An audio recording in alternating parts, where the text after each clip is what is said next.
Yeah, exactly. Let's get into Ange's comments because, it was. I mean, it was a crazy press conference, wasn't it? It was only lasted 5 minutes, and for the last 2.5 minutes of it, he went on a bit of a tirade. Ali Gold described it as the most explosive press conference since Conte. Yeah, well, there hasn't been many explosive press conferences since Conte, but look, he was very angry. And look, what were the words he said? There's a fragile underbelly to this. He said, the last 48 hours have shown to me that the foundations here are... Because he was asked about, does today show you the foundations that you're building? Because obviously it was a really great performance. And he said, well, the last 48 hours have shown to me that the foundations here are very fragile.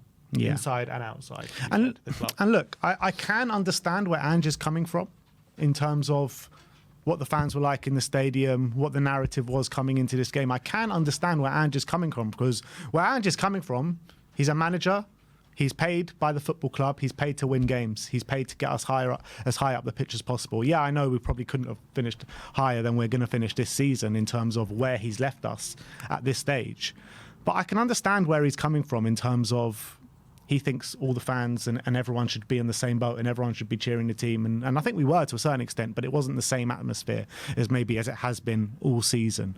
So I can understand where he's coming from. But on the other hand as well, I felt like he went a bit too far in that press conference. I don't feel like he should have. I think he's given everyone the ammunition, I think, for this mad reaction that we're seeing today.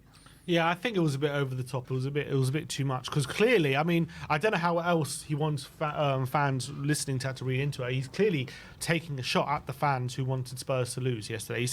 He clearly said in the last 48 hours, it's been shown to me how the fragile foundations. And the only thing that's happened we haven't played a game. The only thing that's happened in the last 48 hours is a lot of Tottenham fans obviously saying about how we don't want to give Arsenal a title, would rather lose this game and all that kind of stuff. The only thing that's interesting, he said inside and outside the club. So I do wonder what he's indicating when he says inside the club. Is he talking about some things that have been said inside the club? Is there a general feeling? Maybe some players have been joking about losing the game because of what the fans have been saying, and he hasn't liked those jokes, even though, if they're not to be taken. I'm just hypothesizing what it could be. That's kind of what I took from it. I felt like there would have been a narrative from in the club saying, oh, Ange, you can't be giving Arsenal the title, even though if it was probably a bit tongue-in-cheek and they don't actually mean go out there and lose the game. But he knew what was riding on this. Everyone in the club knew what was riding on it, and everyone outside the club knew what was riding on it. And I think that a lot of people would have spoken to him about it.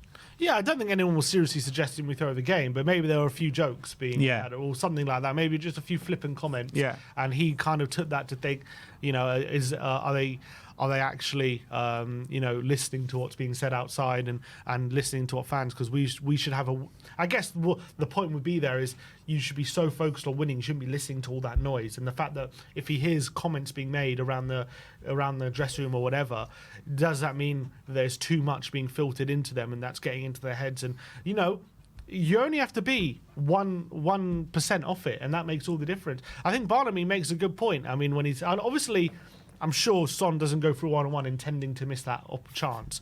But is there even a 0.5% thing in his head thinking, if I score this, Arsenal are going to win the league? And does that put him off even slightly? Who knows? I mean, I wouldn't completely rule it out, because all that noise, that's been for the last few days, if that's been filtered, even if a tiny bit is in your head, that can put you off on this, and that can affect you, especially in such a big moment like that, if you're not 100% focused on getting that ball in the back of the net and winning the game. So I do wonder if that's what he's suggesting when he says about inside the club. But when he says outside the club, obviously he's taking a shot at the fans, and I'm sorry, but I don't appreciate that comment from him, because I feel like him saying that basically lacking respect for how the fans feel, even though he's consistently said, I'm not going to tell the fans how to feel and all that kind of stuff. Essentially, when he's saying the last 48 hours has shown there's a fragility. Well, where was this kind of comments when we're on this losing run? He doesn't say this when after the Newcastle game, after the Fulham game, after the Chelsea game. He doesn't say about a lack of fragility and about the foundations. He keeps saying, oh, it's all about what we're building and all the kind of stuff, the performance level, the results, aren't so significant at the moment. It's all about that we're building foundations. And it comes to this specific game where we could actually hand Arsenal the league. And all of a sudden, it's all about we need to get a result in this game. And it's all about, the foundations are fragile now because a lot of fans don't want Spurs to win this game.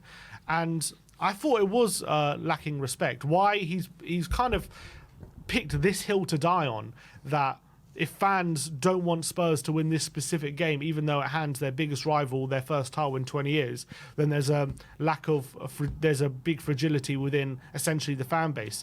And to be honest, I don't think he's completely wrong, but I think he's wrong to kind of call out publicly like he is, because it is true that the fact that we're in a position where we want Spurs to lose does kind of show where the club is at the moment. And that is a big problem, of course. And I completely agree with that. That is a problem that we're in this position.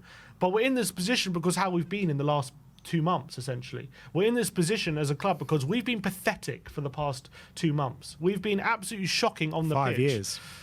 Well, yeah, okay, last 5 years. But I'm saying more specifically, and where he has to take accountability. We wouldn't have been in this position if in the last month or so we had picked up at least one result or something.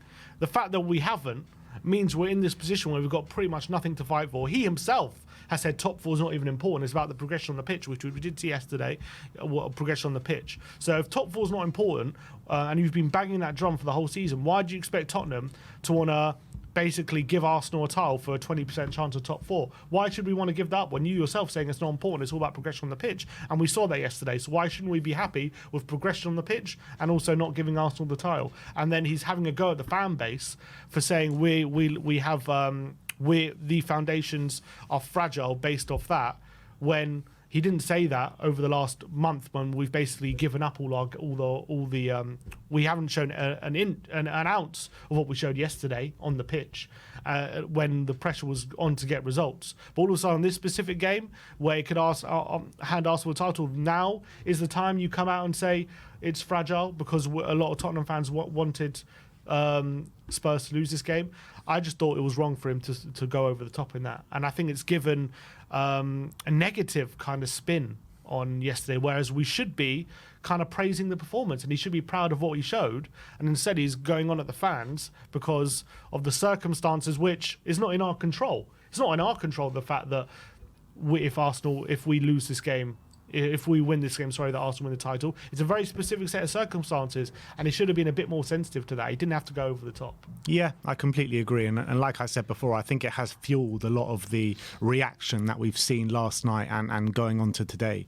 But what I would say about Ange and those comments as well, he did say after those comments that the fans have been great this season. The fans have helped them in times of need in the latter stages of games. He's talked about, particularly at home, the way we've kind of never given up and supported the team throughout. So I think at this stage, Ange is onto a good thing. We've got a good relationship here. He wasn't happy with the fans and the way we were coming into the game and in the stadium, which is fair enough. I can see where he's coming from, but he's also got to see where we're coming from as well, in terms of not wanting to give your arch rivals the title.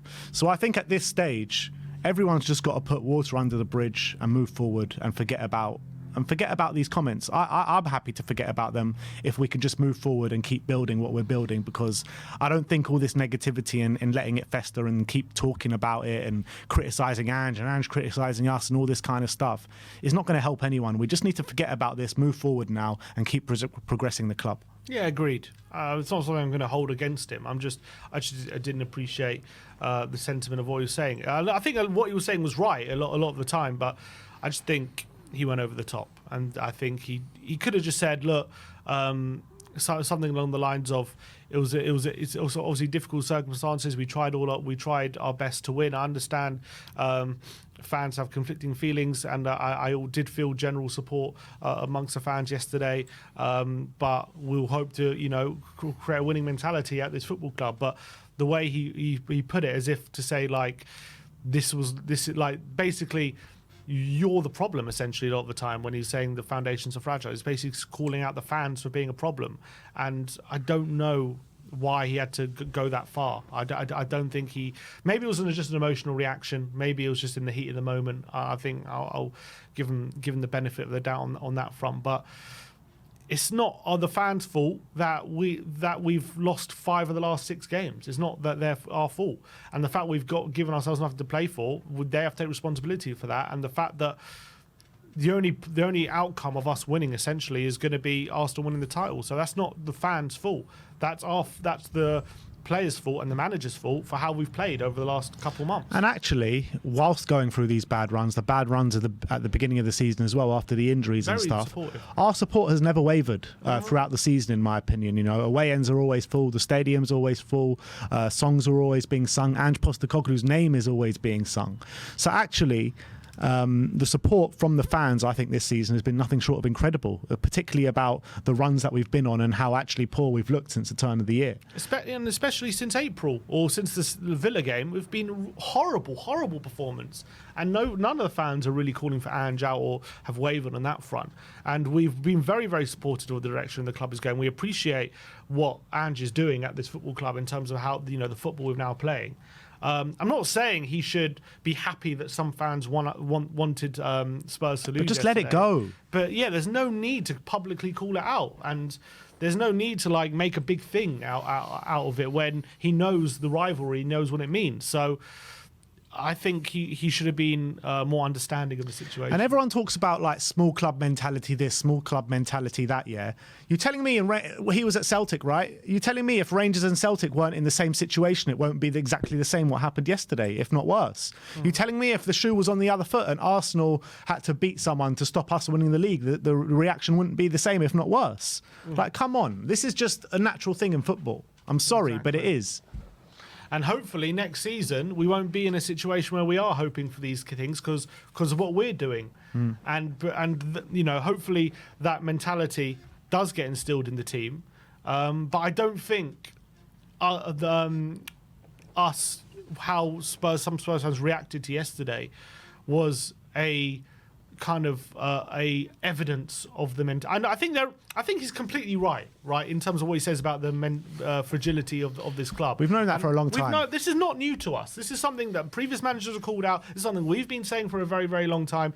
That's completely right. And even when he talks about the fan base, I think he's not even wrong in that sense, right? Because I do think a lot of the fan base overreact to certain things. I think a lot of the certain parts of the fan base are impatient when it comes to waiting for success and going for the rebuild and things like that. And I think that isn't wrong in what he's saying. I think he is correct. But I don't think yesterday was evidence of that. I think yesterday was just a completely one-off scenario which happens once in a once in a blue moon, and I don't think yesterday was like the evidence of what he's suggesting of this fragile mentality, because I think most clubs in that situation, in that very specific scenario where we've virtually got nothing to play for, and if we win we don't really benefit from it, but if we lose, if we win we don't benefit, but we hand Arsenal the title, but if we lose, you know, we're pretty much in the same situation anyway, but Man City will take the title off Arsenal, then that's a very, very specific situation which you're not going to encounter many times. And yes, I want Tottenham to win every single game. I want to watch my team, and my mentality is I want to win every single game. But it's a very specific one-off scenario. And if you can't understand that situation, and also the fact that our recent very, very poor form has put us in this situation where this is all we've got to basically hope for the rest of the season, then I think you have a lack of understanding, rather than saying the fans should be hoping whatever the outcome that Spurs win. I mean, this is basically, if you can concoct a scenario where you'd want Spurs to lose, this is virtually the only scenario it would be, and this is what happened yesterday. So it is what it is. I'm willing to look past it. I'm willing to move on, and hopefully, I think Ange will probably see his water on the bridge as well once we get going. But he did seem extremely angry yesterday, and he said, but what an interesting thing he said was he has to change some things, and he has to, you know, do things in a different way based off what happened. And it's just like, what is he alluding to? Yeah. What does he have to do differently? It's very, very odd. Your guess is as good as mine for that one, because I thought that was a very strange comment. Because if he is only talking about the fans, then what could he do differently? I don't know. It doesn't make sense. Clip, well, I mean, everyone's got their own narrative. What happened between Spurs, that Ange and that fan, or supposedly a fan? in the crowd. I mean, I don't know if there's been any more context added to that. Yeah, clip. there has been a bit of context added to it from what I'm hearing. And what I'm hearing is that this one fan that was sitting behind him the whole game was just screaming at him throughout the game, literally throughout the game, singing, "Ange, throw the game! Ange, throw the game! Ange, throw the game!" And apparently he was singing a couple of Man City songs as well, and then Ange just snapped, basically. If that's the case, then that fan should have been chucked out. Yeah. You know, I don't agree with that at all. I don't know. There's one thing, you know, hoping maybe not being impartial to your team losing or whatever, being happy Arsenal are going to win the title, but shouting things at Ange to throw the game, that's just ridiculous. And the fact that he was allowed to do that for the whole game before Ange snapped is a bit much as well. He should have been told to either shut up or you're getting kicked out. And if he was allowed, I find that hard to believe. He was just allowed to shout at Ange so near him for the whole game. That's what I've been reading about. It might not be true, but that's the narrative forming around it. Do people who said that? A few people were saying they were sitting around that part of the stadium, and that's what happened. If that's true, that's ridiculous. So I understand Ange snapping, but that situation should have been easily solvable. Yeah. That's a bit of a ridiculous situation. All right. Well, I think we'll leave that at that. That is our match review for the game yesterday. A lot to digest there.